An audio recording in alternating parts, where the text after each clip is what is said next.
Bueno, muy buenas tardes, profesora Claudia Liliana Con Gallardo, apellido de maestros, tener una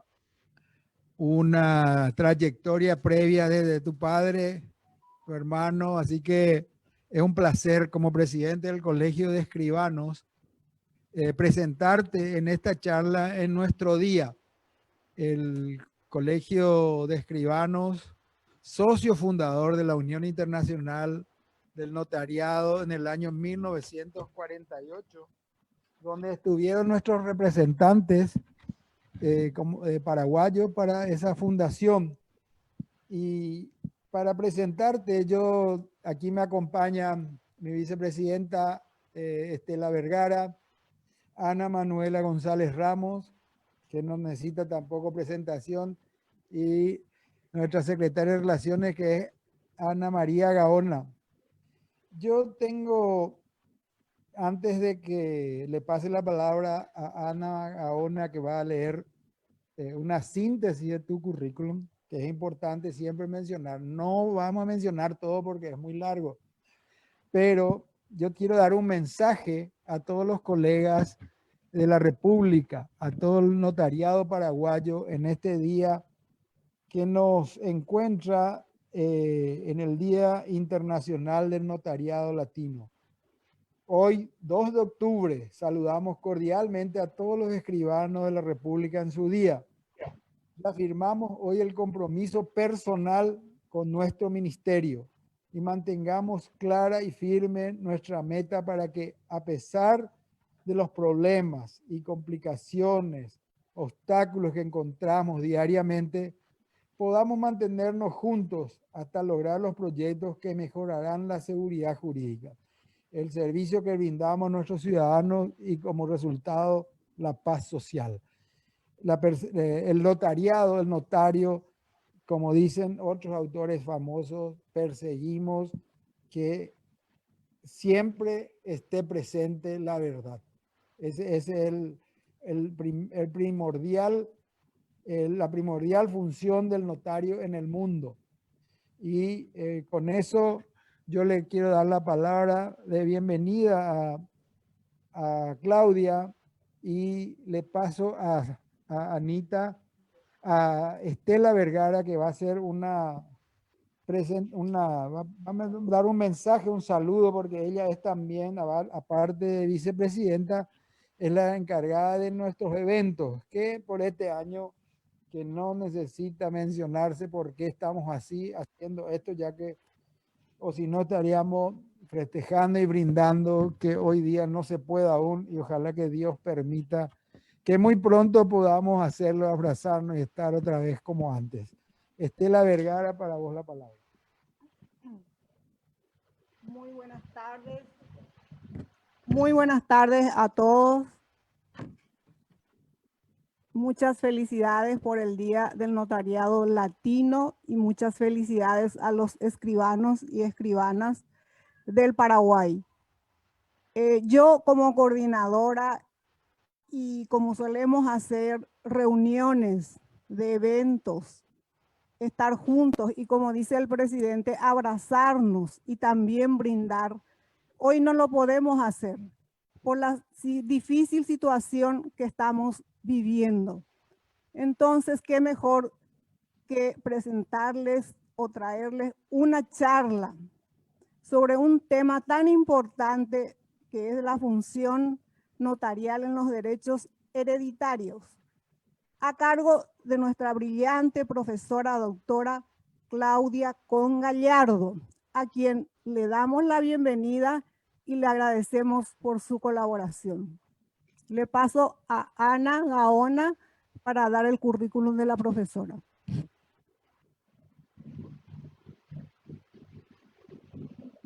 Muy buenas tardes a todos.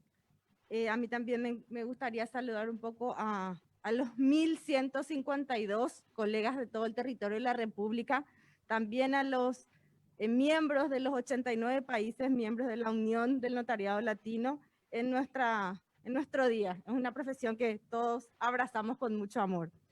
Paso un poco a leer el currículum de la doctora Claudia Liliana Con Gallardo. Ella es egresada del Colegio Cristo Rey del año 84, fue egresada también de la Universidad Nacional de Asunción en el año 1990. Tiene una especialización en Derecho Civil, en Derecho Procesal Civil, en Didáctica Universitaria. Ingresó a la carrera en el Poder Judicial y el Ministerio Público desde el año 1986. Fue oficial de Secretaría de Juzgado. Fue también secretaria de juzgado en instancia civil, comercial. Fue procuradora fiscal, agente fiscal civil y comercial desde el año 1996 hasta la fecha. Tiene una antigüedad de 34 años en el ejercicio exclusivamente en el fuero civil y comercial. Ejerce varias cátedras en la docencia desde el año 1993 en la Universidad Nacional de Asunción en Derecho Sucesorio, en la Universidad del Norte del 98 al 2000 en Derechos y Obligaciones. Está en la Facultad del Instituto de Derecho Americana del 2002 al 2010, también en Derechos Reales en la Universidad Americana, en el Instituto René Cassin del 2016 al 2018 en la especialización en Derecho Procesal Civil, Centro de Entrenamiento del Ministerio Público, Divorcio y Derecho Sucesorio, disertante en diversos cursos ante el Colegio de Abogados y Colegio de Escribanos del Paraguay. Ha participado en conferencias y seminarios en calidad de participantes atinentes siempre al derecho civil y procesal civil en el año 1986 y tiene una extensa lista de artículos jurídicos presentados. Así que le damos la bienvenida a la doctora Claudia Liliana Con Gallardo. Muchas gracias por su tiempo.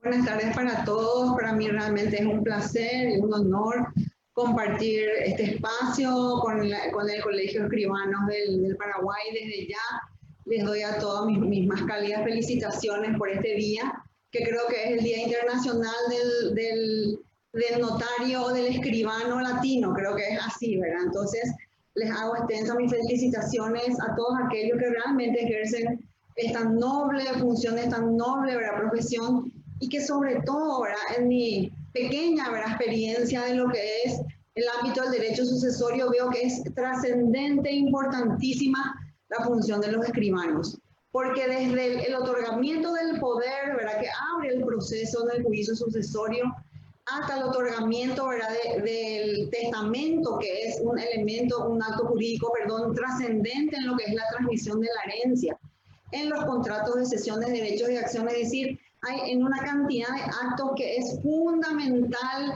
la participación del escribano en la elaboración, ¿verdad?, de estos actos jurídicos, y que dependen lógicamente, ¿verdad?, de cómo se redacten esos actos para que efectivamente esa transmisión hereditaria que está trasuntada en un testamento, por ejemplo, llegue a buen puerto. Es por eso que realmente es inloable, ¿verdad?, la función que ejercen, ¿verdad?, los escribanos en lo que se refiere al ámbito del derecho y también, digamos, del derecho sucesorio de fondo, y ni qué decir, ¿verdad?, de lo que es el juicio sucesorio, que ya estamos hablando, ¿verdad?, de la práctica. Bueno, voy a empezar ya directamente con respecto al tema por el cual me han convocado, que tiene que ver, ¿verdad?, con la legítima hereditaria, ¿verdad?, que tiene que ver justamente, ¿verdad?, con la transmisión de los bienes por causa de muerte. Sabemos que hay sucesión por actos entre vivos y también hay sucesión por causa de muerte. La sucesión por actos entre vivos se da en los contratos de compra-venta, permuta, donación. Y también existe, ¿verdad?, una sucesión por causa de muerte que se da justamente a través de las sucesiones, ¿verdad? Estas sucesiones pueden ser legítimas o testamentarias.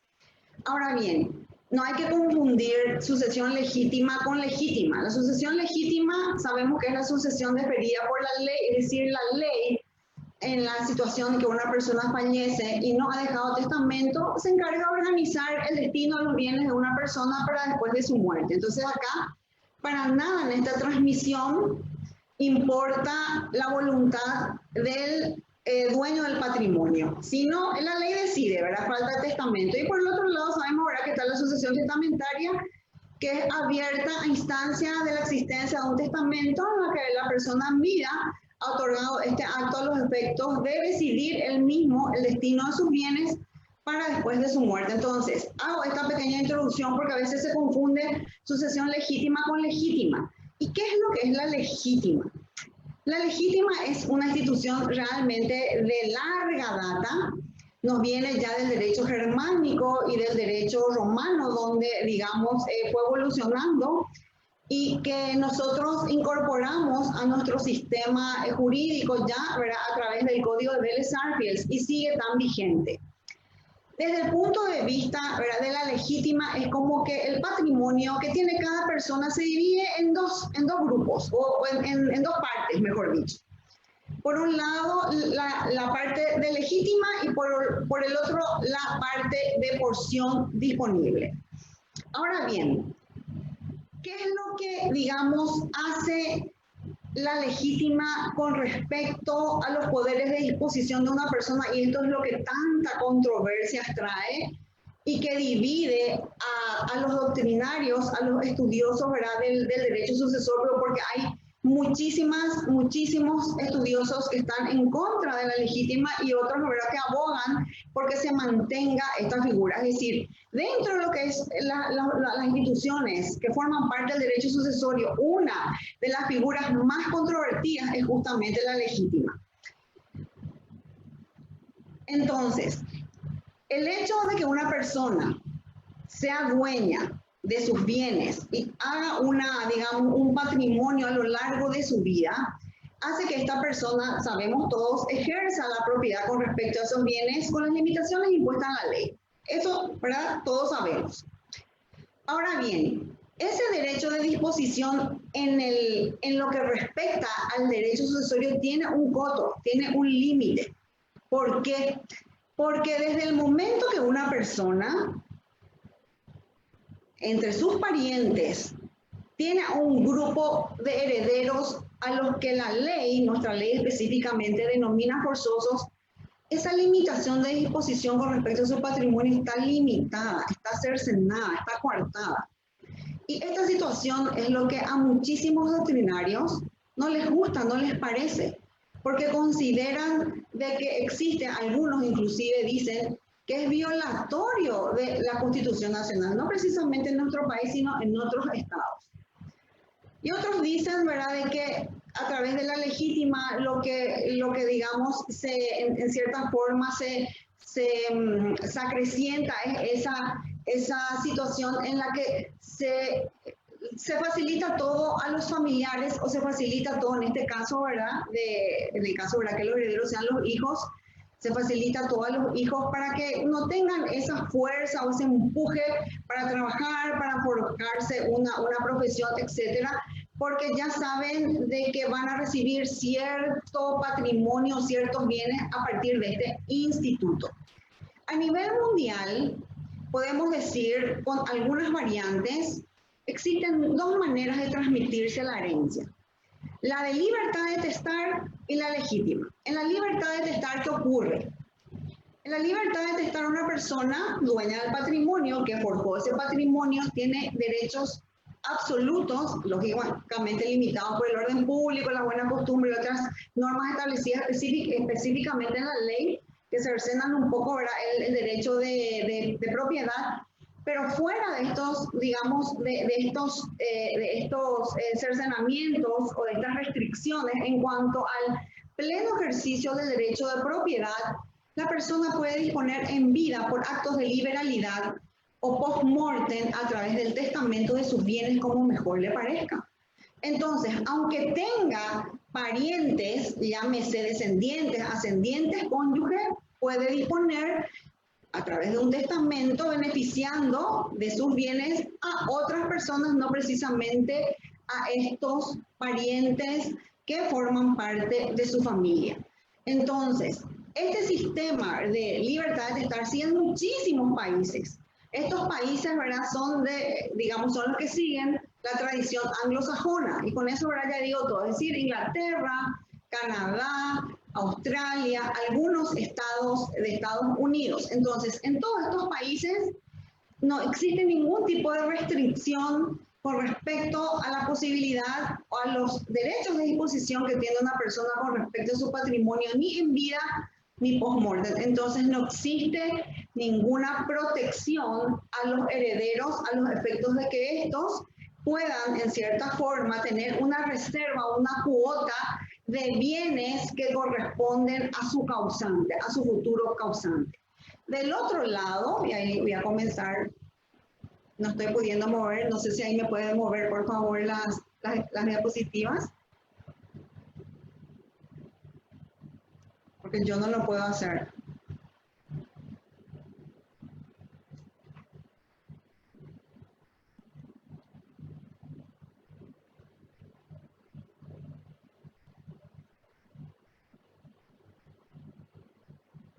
Ahí, bueno, ahí está perfecto. Entonces, los sistemas hereditarios en el mundo recapituló los de la libertad de testar y la legítima.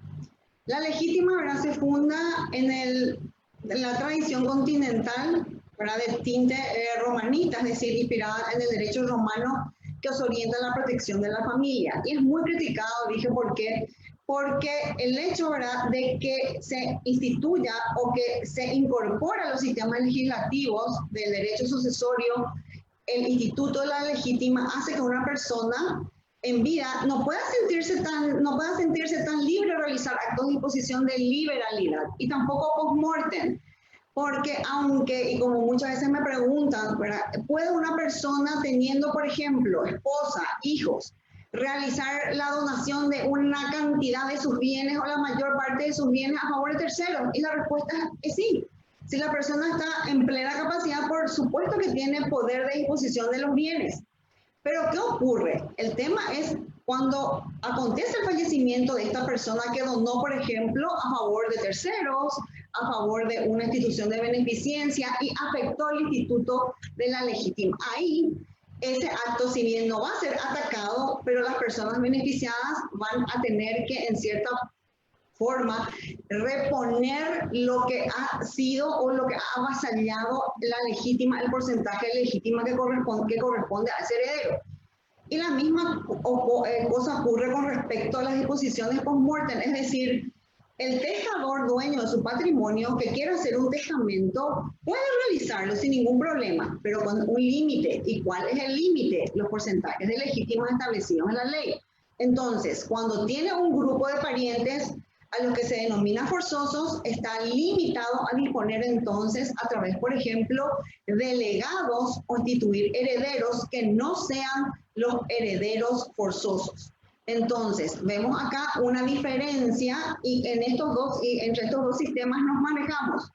Aquellos países entonces que tienen la libertad de testar, en vida pueden realizar lo que quieran, donaciones a favor de quien quieran, pueden hacer su testamento a favor de cualquier persona, aunque tengan parientes, digamos, de los denominados, según nuestra ley, forzosos entre, ¿verdad?, las relaciones de parentesco. Sin embargo, la legítima no. Los que están, ¿verdad?, con el sistema de la libertad de testar, ¿verdad?, dicen de que es un sistema excelente porque al final, cuando una persona trabaja y forja un patrimonio, tiene plena autonomía y libertad para disponer como quiera ese patrimonio, tanto por actos entre vivos como actos post-mortem, y no hay por qué limitar esa libertad. Es más, dicen, y en contra de la legítima, que la legítima es una figura que en cierta forma avasalla el derecho de propiedad, que sabemos que tiene restricciones, pero lógicamente fundada en el orden público, en el derecho de terceros, etcétera, pero no precisamente fundada en esa preocupación de proteger a los herederos y asegurarle una cuota con respecto a sus bienes para después del fallecimiento del testador. Y los que están a favor de la legítima dicen, no hay ningún problema, ¿verdad? O sea, no es que con la legítima la persona pierde absoluta libertad con respecto a la disposición de sus bienes. Existe una limitación, pero ¿en función a qué? En función a proteger a la familia, fundado lógicamente en un principio de solidaridad, en un principio moral y ético que dice, ¿verdad?, que si una persona tiene un patrimonio, que ese patrimonio, en el caso del fallecimiento, sea una forma en que la familia no quede desprotegida desde el punto de vista económico. Bueno, entonces, con esta, digamos, introducción, ahora ya de pleno vamos a ver qué es el concepto de legítima y vamos a desarrollar específicamente todos los temas atinentes a este instituto muy importante dentro de lo que es el derecho sucesorio. Si pueden pasar, me ayudan. Bueno, el concepto. Esto está en nuestro Código Civil, ¿verdad? Que dice que la legítima de los herederos forzosos es un derecho de sucesión a determinada parte de la herencia de la que el causante no puede disponer. Este concepto señala los caracteres fundamentales de la legítima en atención a que establece quiénes son las personas beneficiadas o beneficiarias, ¿verdad? Con este instituto. Determina también que es un derecho de sucesión, por lo tanto, el objeto de esta legítima, ¿dónde recae? Recae sobre los bienes del causante, es decir, sobre la herencia.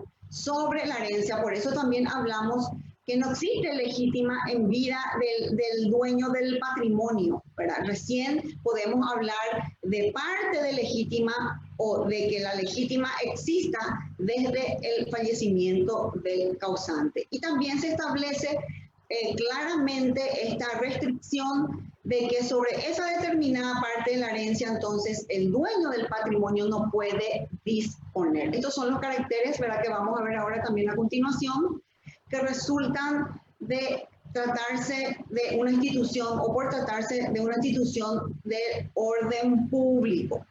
La legítima, en primer lugar, es irrenunciable. Es decir, en vía del causante, el heredero no puede renunciar a su legítima porque en virtud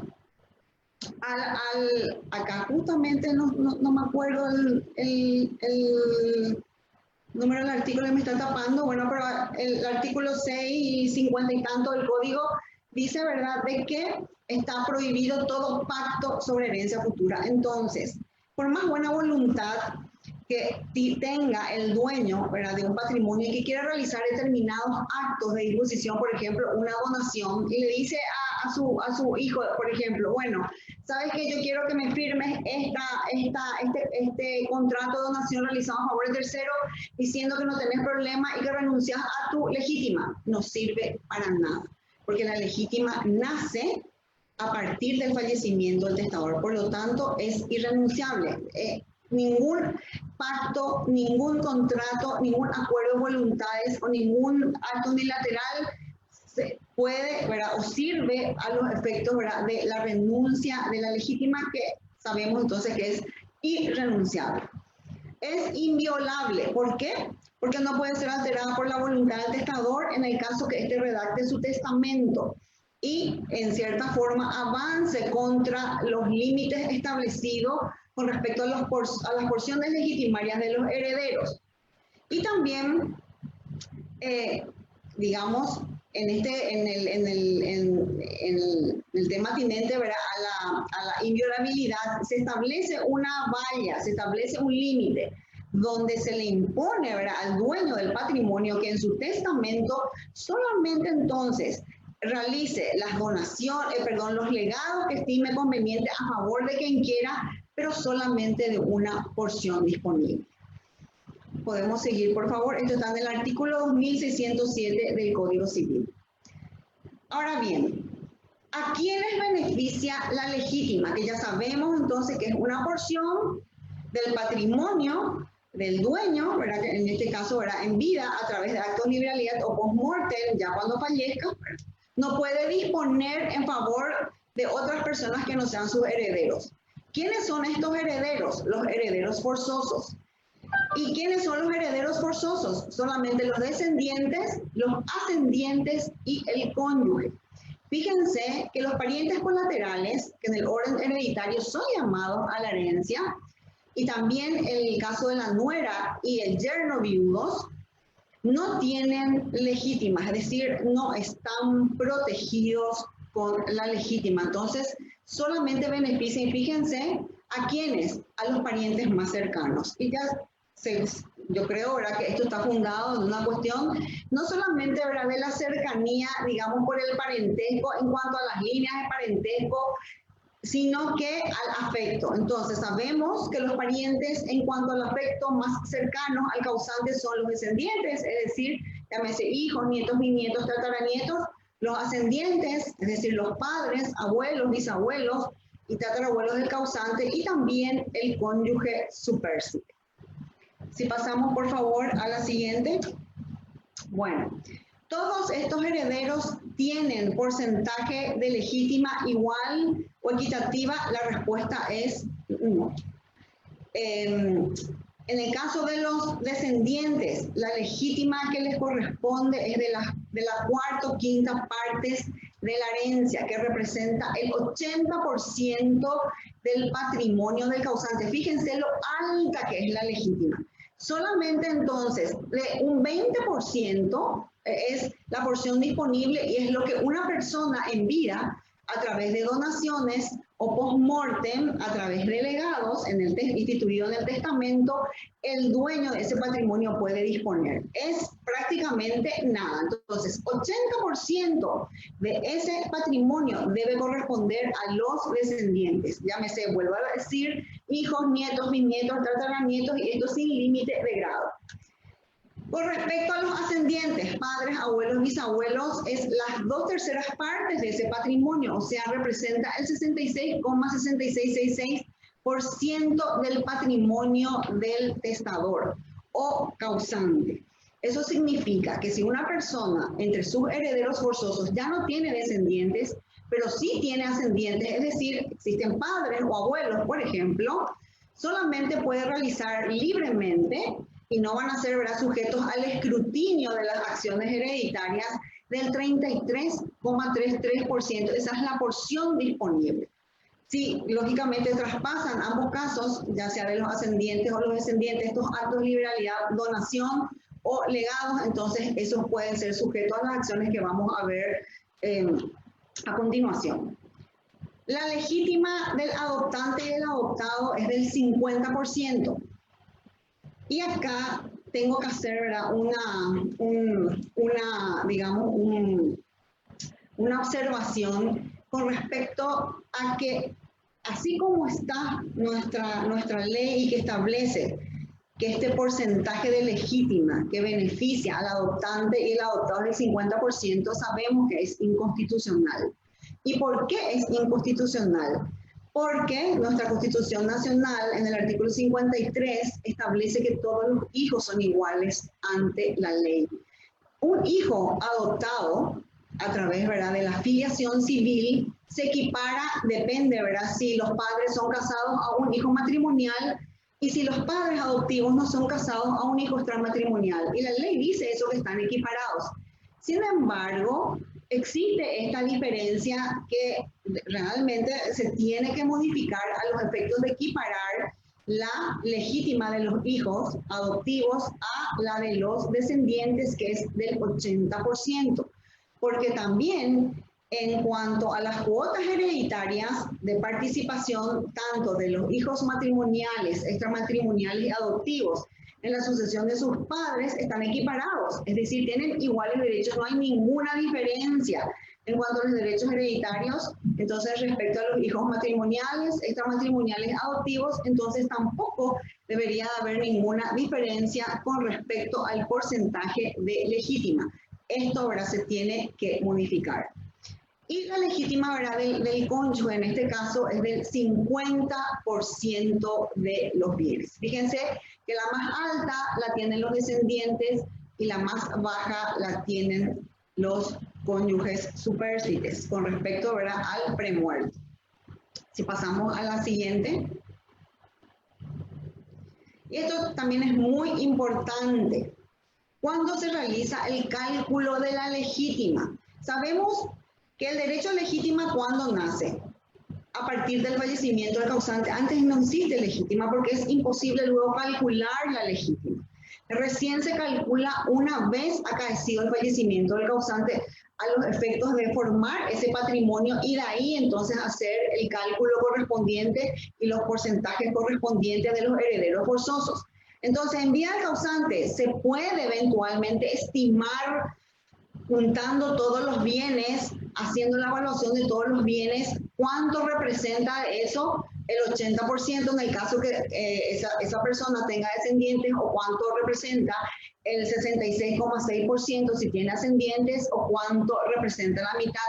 Pero sabemos también que es muy difícil, a veces ni entre los cónyuges saben a ciencia cierta cuál es la situación patrimonial del otro. Entonces los hijos menos van a saber. Entonces el cálculo de la legítima recién se realiza dentro de lo que es el juicio sucesorio al tiempo del inventario de los bienes, donde se realiza el inventario de los bienes, se denuncian los bienes y se deben lógicamente también descontar para el cómputo de los valores que deben integrar la legítima las deudas y cargas de la sucesión. A veces, ¿verdad?, los herederos pueden estar muy contentos y decir, no, acá nosotros, ¿verdad?, con la sucesión de mi papá nos volvemos millonarios. Pero es, digamos, una manifestación que tal vez todos, ¿verdad?, querrían hacerla, ¿verdad?, y que esté cimentada en bases sólidas y ciertas. Pero la mayoría de las veces no es así, porque podemos encontrarnos con la sorpresa que había sido ese señor en vida dejó una cantidad de deudas y cargas que al final toda la herencia se ve sumida en cumplir con las obligaciones de pagar estas deudas, estas cargas dejadas por el causante. Entonces, con más razón, tengo que hacer hincapié, ¿verdad?, que esta legítima solamente se puede calcular una vez ocurrido el fallecimiento del causante, cuando de todo ese patrimonio se descuentan las deudas y las cargas. Entonces, recién ahí se calcula. Ahora bien, no pocas veces concurren a la sucesión herederos que tienen diferentes montos de legítima y que están llamados a la herencia. Sabemos que cuando fallece una persona que estaba casado, el esposo o la esposa le sobrevive y también tienen hijos, estos concurren en forma conjunta, es decir, no se excluyen en cuanto a llamamiento hereditario, tienen una concurrencia conjunta, es decir, el cónyuge supérsite y los hijos concurren cuando se trata de bienes propios y están equiparados, es decir, tienen iguales derechos, pero las legítimas son disímiles, son diferentes, porque la legítima del cónyuge es del 50% y la legítima de los hijos del 80%. La ley, a los efectos de simplificar los cálculos que no son fáciles, entonces dicen, no, esto realmente va a ser muy complicado. Tenemos acá el cónyuge que es heredero y tiene la legítima del 50%, y tenemos acá los descendientes que también son herederos y tienen una legítima del 80%. ¿Cómo determinamos el patrimonio legitimario con diferentes montos o porcentajes de legítima? Entonces, la ley sabiamente establece que se tiene que unificar, es decir, se globaliza la legítima y se calcula por la legítima mayor. En este caso, cuando concurre el cónyuge, por ejemplo, con los hijos, entonces el cónyuge se beneficia con la legítima del 80% y el patrimonio legítimo, ¿verdad?, va a ser entonces el 80%, y de ahí se va a calcular la legítima tanto del cónyuge como de los hijos. En el caso que la sucesión concurra, los padres del causante, por ejemplo, y la cónyuge, que sabemos que no se excluyen, también, ¿verdad?, en los bienes propios, porque sabemos que los bienes gananciales, los cónyuges no se heredan. En ese caso ocurre lo mismo, como que la legítima de los ascendientes es del 66,6% del patrimonio dejado por el causante, y la del cónyuge supérsite es del 50%, entonces acá también se unifica, y el patrimonio legitimario sobre el cual se va a calcular los porcentajes de legítimas de esto se unifica por la mayor. Entonces, la cónyuge va a ser beneficiada con una legítima del 66,6%, sube su porcentaje de legítima. Entonces, en definitiva, solamente cuando el cónyuge no concurre con descendientes o ascendientes, se hace el cálculo del 50% de legítima que está previsto en la ley. Bueno, si podemos seguir. Esto sí también es muy, pero muy importante, que bienes forman parte de la legítima hereditaria, porque al final el cálculo de ese 80% o del 66,6% del 50% de la cuota que va a beneficiar, de la cuota obligatoria de los bienes del causante que tiene que beneficiar a los herederos, se quita lógicamente, ¿verdad?, de ese patrimonio. y cómo está formado ese patrimonio. Entonces, acá es muy importante recalcar de que forman parte de la transmisión hereditaria y de la herencia todos los bienes de los que era titular el causante al tiempo de su fallecimiento, bienes, derechos, acciones, títulos, etc. Pero se tienen que deducir de estos bienes las deudas y cargas. Y además, a los bienes transmitidos que se encuentran en cabeza del dueño del patrimonio que falleció y que por su muerte se operó la transmisión hereditaria, se debe sumar el valor de las donaciones que en vida realizó el causante. ¿Por qué? Porque acuérdense que toda donación que hacen los padres, los ascendientes a favor de sus descendientes, se considera por la ley como ¿qué? Como un anticipo de la legítima. Entonces, todo lo que un padre realiza en donación a un hijo en vida, a no ser que le dispense de colación, y aún así, porque vamos a ver, ¿verdad? Que no siempre es así, ¿verdad? Está sujeto a que se lo traiga y se lo considere como parte del patrimonio legitimario. La próxima, por favor. ¿Cuáles son los actos jurídicos que lesionan la legítima? Y así, y acá, ¿verdad? Con respecto a estos actos, es muy importante la intervención de los escribanos públicos. Es trascendente. Las donaciones realizadas por el causante en vida y también los legados. Estos son los dos actos que pueden lesionar la legítima, que tienen en común las donaciones y los legados, que son actos de liberalidad. Y acá vuelvo a repetir lo que dije recién, que todas las donaciones, que son actos entre vivos realizados por el padre y la madre a favor de sus hijos, si no se imputa la porción disponible, acuérdense, para que en el caso de una persona tenga hijos, la porción de legítima es el 80% y la parte disponible es del 20%. Solamente en el caso de que el padre en el contrato de donación no diga de que esa donación forma parte de su porción disponible, entonces está afectado a qué? A que se traiga el valor de esas donaciones a los efectos de imputar a la masa legítima que se va a partir entre los herederos. Es decir, con eso se completa la legítima. Si pueden continuar, por favor, con la siguiente lámina. ¿Cuáles son las acciones que protegen la legítima? Dos acciones específicamente. La acción de reducción, que está prevista en el artículo 2506, y también la acción de colación, que por los efectos que produce, protege también a la legítima, pero más que nada lo que hace la colación es borrar toda desigualdad. Cuando en los casos, por ejemplo, que un padre que tenga dos hijos, a uno le realizó una donación sin despensa de colación, después fallece y este hijo y el otro se presentan a la sucesión y resulta ser, ¿verdad?, de que ese otro hijo le dice al hermano, pero bueno, acá no va a ser equitativo porque vos te presentás en la sucesión también, acá no vamos a dividir estos bienes por partes iguales, pero resulta ser que papá en vida ya te regaló a través de una donación un inmueble, entonces vos vas a recibir más. ¿Cómo hacemos que se equipare esto?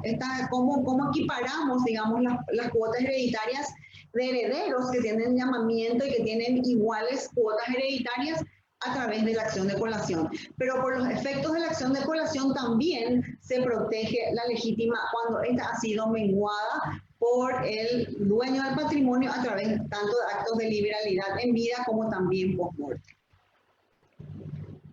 Podemos continuar.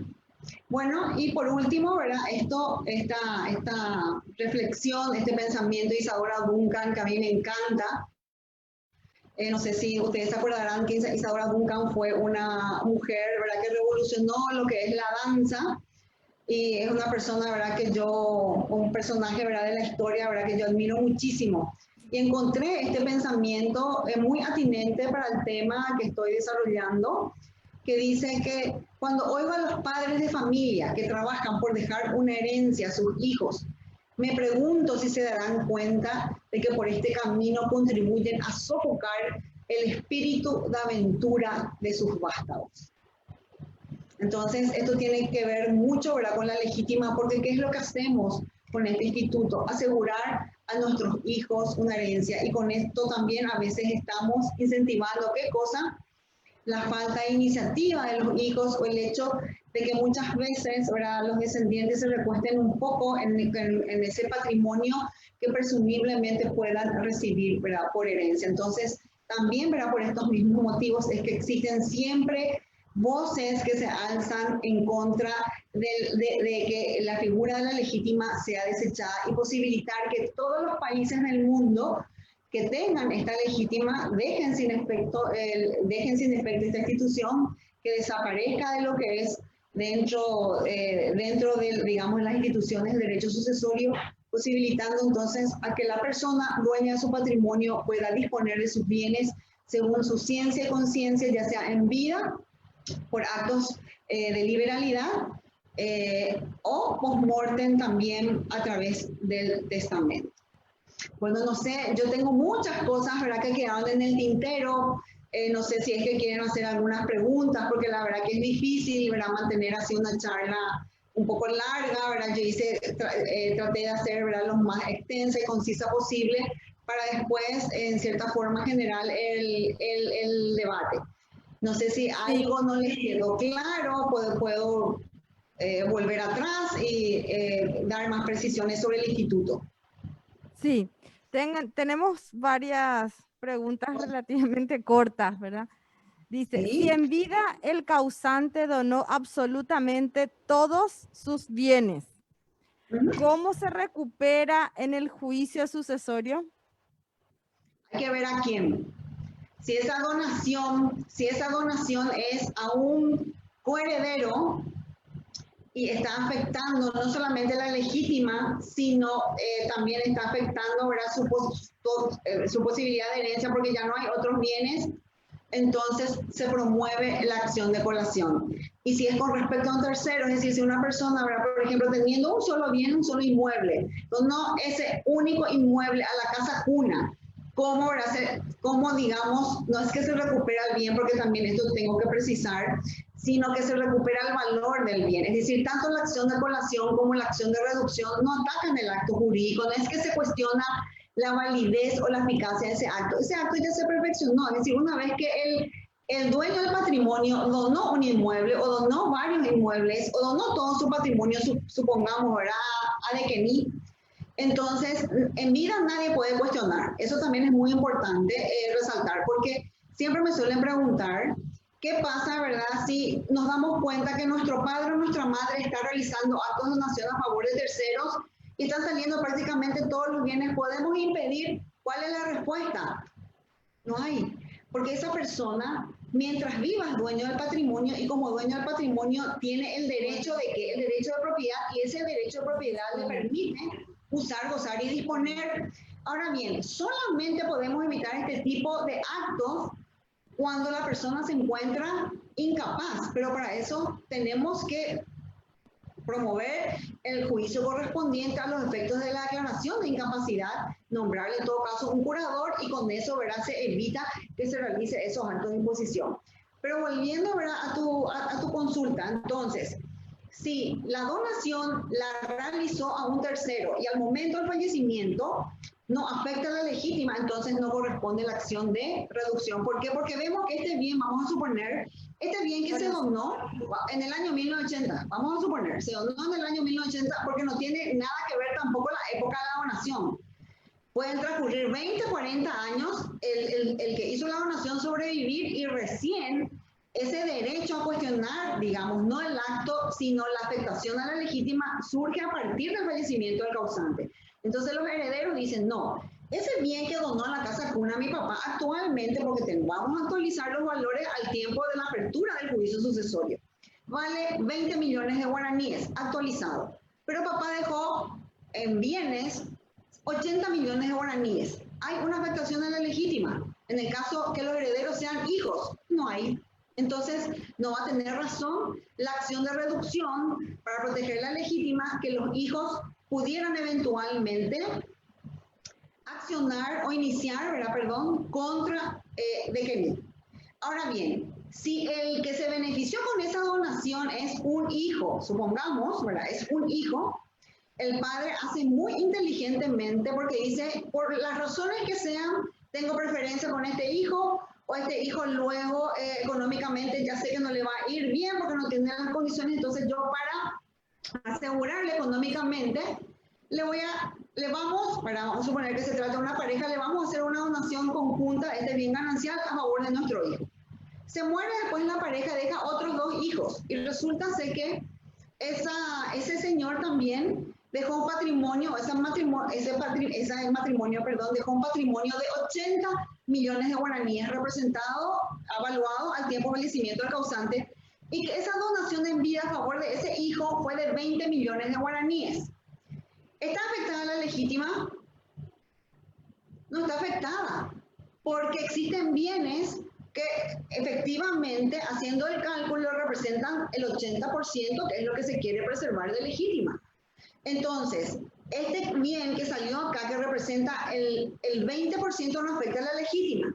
Aquí no corresponde entonces la acción de reducción que eventualmente un hermano le pudiera promover al otro en el caso que se ha beneficiado de su padre o de sus padres en una donación en vida.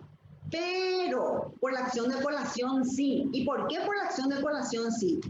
Porque si el padre al hacer esa donación no estableció en la cláusula de la donación de que está dispensada esa donación de la acción de colación, entonces se considera que no está disponiendo de su porción disponible, y entonces significa que por la acción de colación, para que los herederos tengan partes iguales, se computa ese valor otra vez a la masa partible y se considera que ese hijo que ya recibió, entonces tiene que recibir un 20% comparativamente con las porciones que correspondan a sus hermanos. Entonces, hay que ver cada caso. Una cosa es la acción de colación y otra cosa es la acción de reducción. Pero la acción, digamos, que protege la legítima, ¿verdad? Y que debe promoverse contra los terceros, cuando la donación beneficia a terceros, es la acción de reducción. Y la acción de colación es la que protege entre los coherederos, entre sí. Y también, antes de que me hagan la siguiente pregunta, porque sí es muy importante acotar esto, ninguna de estas acciones, vuelvo a repetir, impacta contra la validez y eficacia de estos actos jurídicos que ya fueron perfeccionados. El que resulta, digamos, obligado a devolver, o mejor dicho, no a devolver, a reintegrar por una acción de reducción o por una acción de colación, es que debe devolver el bien que recibió en vida. Debe devolver el valor actualizado al tiempo del juicio sucesorio. O en todo caso, de la demanda de colación o de reducción. Perfecto, profe, súper aclarado. ¿Cuál sería la responsabilidad del escribano en las escrituras de donación de inmueble donde se hicieron las sesiones sobre la herencia? No estoy entendiendo la pregunta. Porque las sesiones siempre de derecho y acciones... ¿Cómo? Sí. La responsabilidad del escribano en las escrituras de donación. Ninguna, ¿verdad? Porque, digamos, esto es un acuerdo, ¿verdad?, de partes. La donación es un contrato bilateral.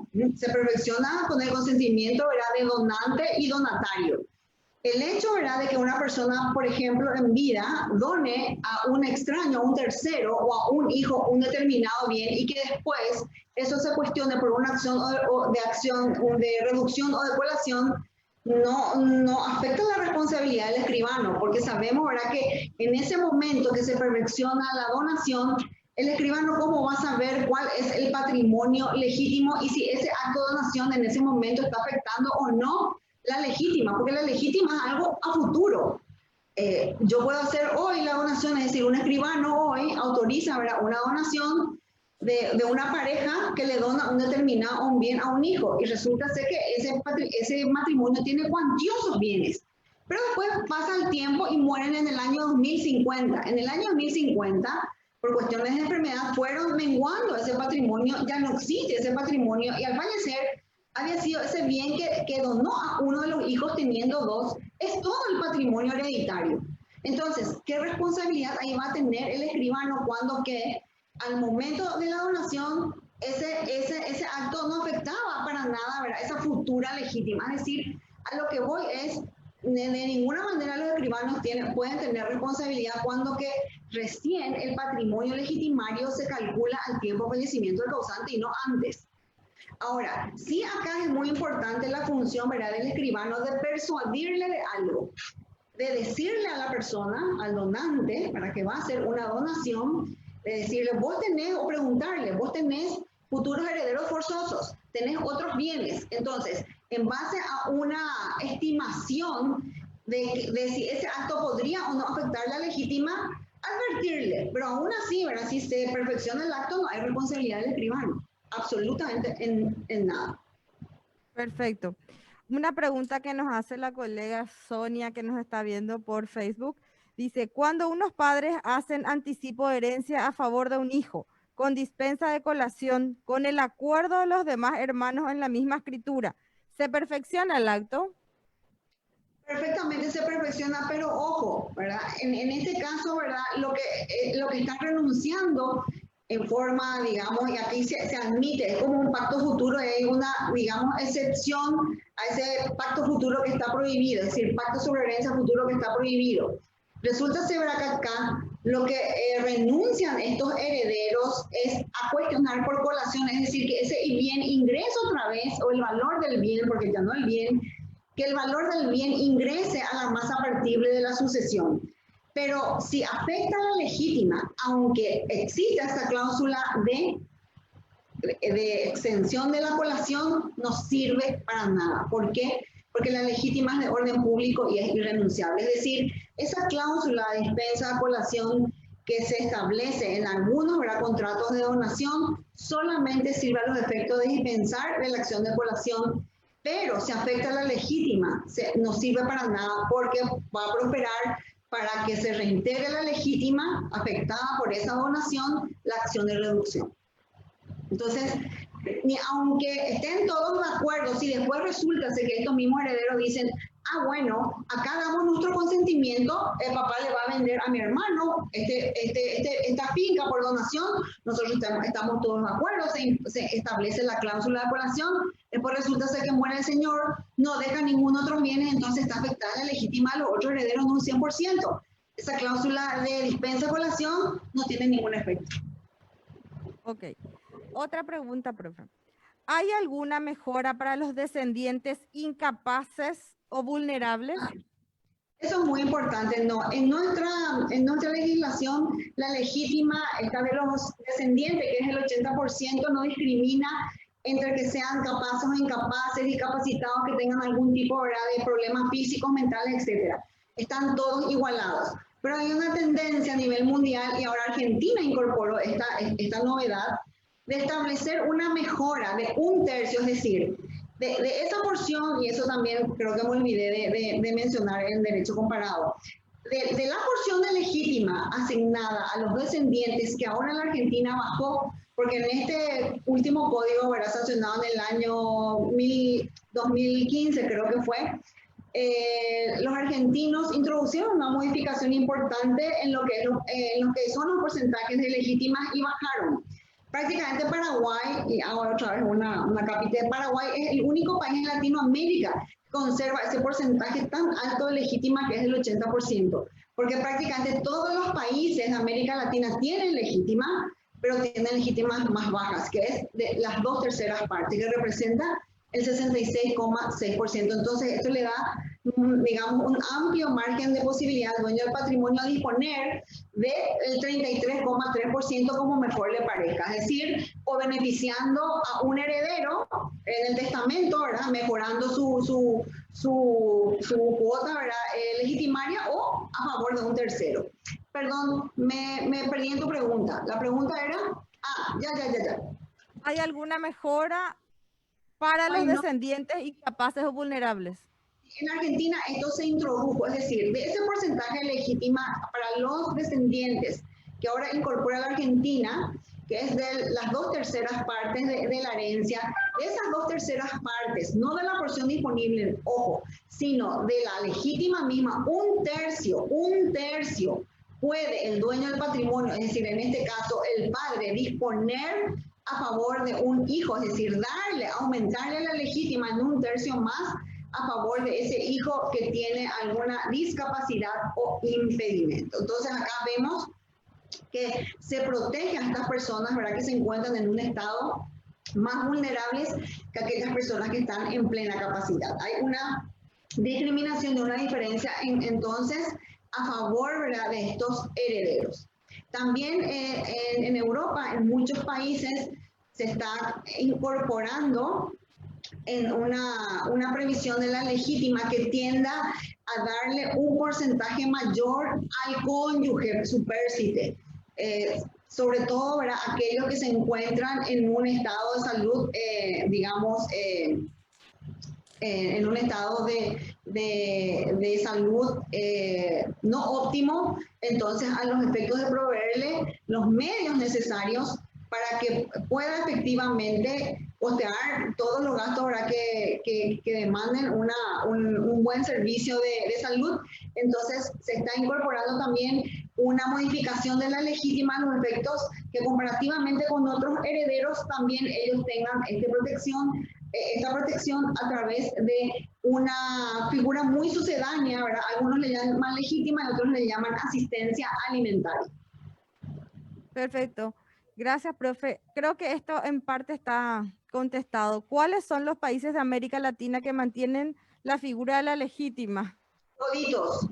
No hay ningún país de América Latina que no tenga legítima. Ahora bien, Paraguay, no quiero, digamos, decir en sí con una certeza absoluta, pero creo que era Paraguay y la Argentina los únicos países que estaban teniendo el porcentaje más alto, que era del 80% con respecto a los descendientes. Ahora la Argentina modificó y ya solamente creo que es Paraguay el único que tiene el porcentaje más alto, porque la mayoría de los países latinos tienen el porcentaje asignado a los descendientes de las 2/3 partes. Y esto digamos, es un tema, ¿verdad?, que tiene que ser sujeto a análisis en la próxima, ¿verdad?, revisión que se haga del Código Civil. Yo creo que se va a bajar estos porcentajes de legítima. Es decir, depende de qué es lo que realmente querramos. Que impere el individualismo en donde las personas puedan disponer libremente de sus bienes, independientemente a que tengan o no la posibilidad de herederos, o en todo caso, conservar este sistema de legítimas en aras a la protección de la familia.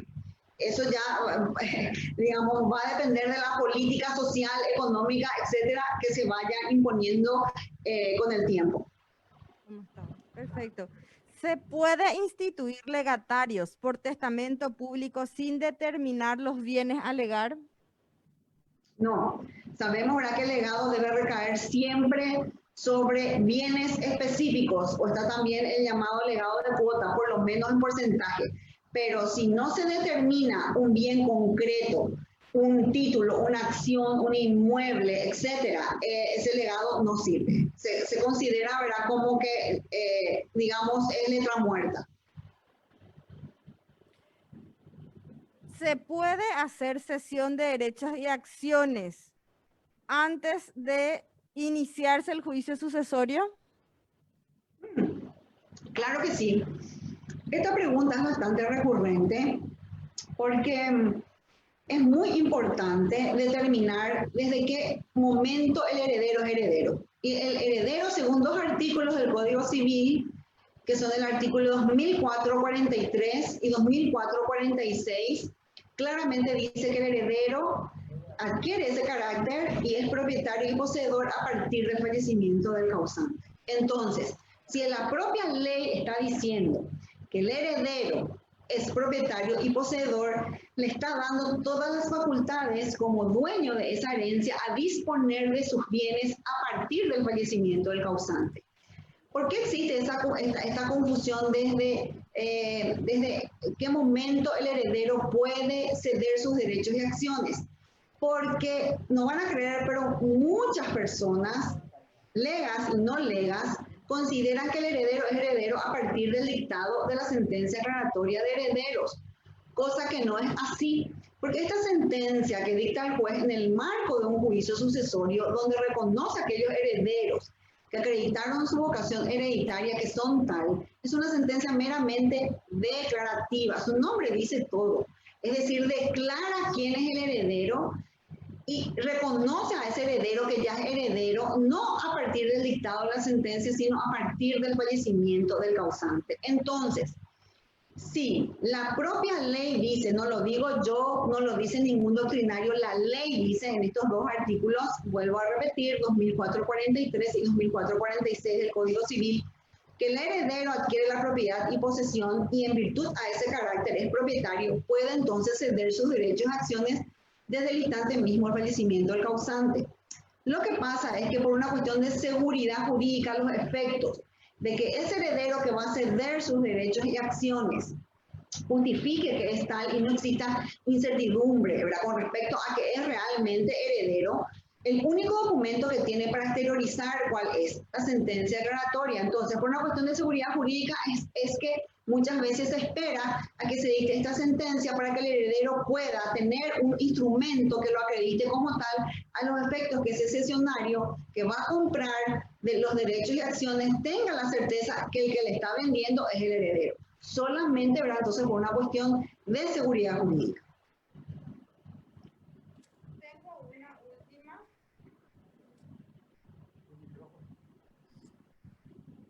Tengo una última pregunta. Dice, cuando el causante no tiene hijos, pero sí un nieto, y en vida dio en donación a su hermana un bien inmueble. Ella, la hermana, unos años después vendió dicha propiedad. ¿Puede la nieta reclamar la legítima al tercero de buena fe? Al tercero de buena fe no, ¿verdad? O sea, cuando ni siquiera, ¿verdad?, al que compró a título oneroso, ni siquiera al que compró a título gratuito, al que le va a reclamar siempre es aquel que se benefició, ¿verdad?, con la donación, en este caso a la tía, ¿verdad? Así entendí, ¿verdad? Una señora le donó un bien a su hermana y resulta que después hay una heredera, ¿verdad?, que es la descendiente, en este caso la nieta.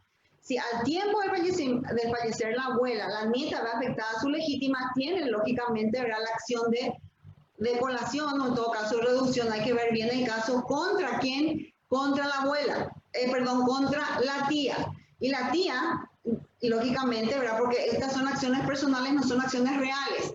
Es decir, no tienen que devolver el bien, tienen que devolver el valor actualizado del bien al tiempo de la demanda. Esa creo que es la última pregunta en relación al tiempo, que ya nos excedimos un poquitito. Yo quiero cerrar un poquitito acá las preguntas y pasarle al presidente. Muchas gracias, profe. No, por favor, para mí un gusto compartir este espacio con ustedes. No sé si quedó algo en el tintero, ¿verdad?, con respecto a la legítima, porque vuelvo a insistir, ¿verdad?, es un tema bastante controversial, porque hay muchos detractores, ¿verdad?, que dicen, ¿verdad?, que con eso se cercena el derecho que tiene cada persona de disponer a ciencia conciencia de sus bienes para después de su muerte y también en vida. Bueno, gracias, Claudia, pero tengo que darle la palabra a Ana Manuela, que él fue la gestora de que vos participes hoy en nuestro día del notariado latino, y ella te va a dar un saludo para después concluir esto que fue muy importante, porque hoy justamente en el chat de notarios estaban haciendo algunas consultas de lo que te preguntaron hoy. Le doy a Ana Manuela para que te diga unas palabras de agradecimiento. Bueno, le decía a Claudia que estoy muy feliz de haber retomado la conversación con ella. Se interrumpió solamente por culpa de la tecnología, se me borró su número, pero gracias a que tuve un contacto con su hermano y aquí estamos escuchándola. Esto es nada más que una semilla que estamos echando. Necesitamos saber muchísimo, porque este mundo está globalizado. Hay paraguayos que viven en México, en España. Son los paraguayos los que consultan y generalmente confunden porque en México no interesa la legítima. Ahí la legítima solamente creo que es de poquísimo monto, de poquísimo porcentaje. Entonces la costumbre es hacer el testamento. Todo el mundo este mes que pasó, en septiembre, el notariado dio lo que se llama el mes del testamento. Todos los escribanos tenían que formalizar el testamento a toda la ciudadanía por un monto mínimo que es un obsequio a la comunidad. Entonces, en esos países de cultura testamentaria y de legítima pequeña, y que nosotros tenemos otro tipo de legislación, tenemos que saber y tenemos que aprender todos los días. Porque el escribano tiene un desafío, recibe preguntas de cualquier índole de ¿cómo se llama? De derecho tributario, de derecho sucesorio, civil, penal, y si uno se descuida le va a preguntar hasta de derecho de física el recurrente. Pues creen que el escribano tiene que saber. Por eso el tema sucesorio, el tema hereditario, que ahora apenas tocamos la legítima, es Y apenas largo. un esbocito. Sí, un esbozo. Te agradecemos muchísimo. Quizás a la vuelta de la pandemia podamos hacer un seminario dividiendo temas en subtemas. Así que Porque un la verdad saludo que también. yo feliz de compartir realmente con ustedes. Yo soy una apasionada del derecho sucesorio, es una parte, una rama del derecho civil que creo que es la más linda, a mí me encanta y siempre digo, ¿verdad? Sobre todo a mis alumnos siempre les digo, es un derecho muy vivo, es decir, nos interesa a todos y vemos día a día, ¿verdad? Todos los problemas y cuestiones que surgen a raíz de la transmisión hereditaria. Y realmente la intervención de ustedes en este quehacer del derecho sucesorio y la transmisión hereditaria es fundamental, porque ustedes participan de todo, ¿verdad? Del testamento, de los contratos de cesión de derechos de acciones, de los poderes, de todos los contratos, ¿verdad? Que se hacen en lo que respecta al acuerdo de voluntades de los herederos en las particiones. Es decir, tienen realmente una participación y un protagonismo de suma importancia y muy relevante dentro de lo que es el quehacer del derecho sucesorio. Y auguro, ¿verdad? Porque todos sigamos aprendiendo y todos nos sigamos esforzando, porque también es una pena, siempre suelo ver, ¿verdad? Que estoy yo en el día a día de la tramitación de los juicios sucesorios, es una pena y es lamentable, y es el peor de los juicios, el juicio sucesorio cuando existe un conflicto entre los herederos, porque vemos a familias que se pelean, a padres, hijos, hermanos, y eso realmente es muy doloroso. Y si pudiéramos todos, ¿verdad?, contribuir a que ese tipo de situaciones, ¿verdad?, no sigan ocurriendo, pero bienvenidos sean. Bueno, muchísimas gracias. Yo no sé si Ana quiere decir algo más. Así que por mi parte, muchísimas gracias por la aceptación y seguiremos estudiando. Muchas gracias, Claudia. Al contrario, muchas gracias por la confianza. Espero haber estado a la altura de las expectativas. Sí, yo quería agradecerte una vez más, profe, y comprometerte, Dios mediante, en este año. Realmente están un poco conectados en esta última hora más colegas y quedan varias preguntas, no nos da más el tiempo, pero sí comprometerte, si se puede dentro de tu tiempo, hacer, a lo mejor desde el Instituto de Derecho Registral o desde el Instituto de Derecho Notarial, otra charla como esta, con algunas preguntas que quedaron pendientes y poder también satisfacer la consulta de los colegas. Un gusto cuando ustedes me digan a las órdenes. Con un tiempito de relación nomás me avisan, ¿verdad?, para poder organizarnos. Gracias, muy amable. Gracias a todos. Cariño. Gracias.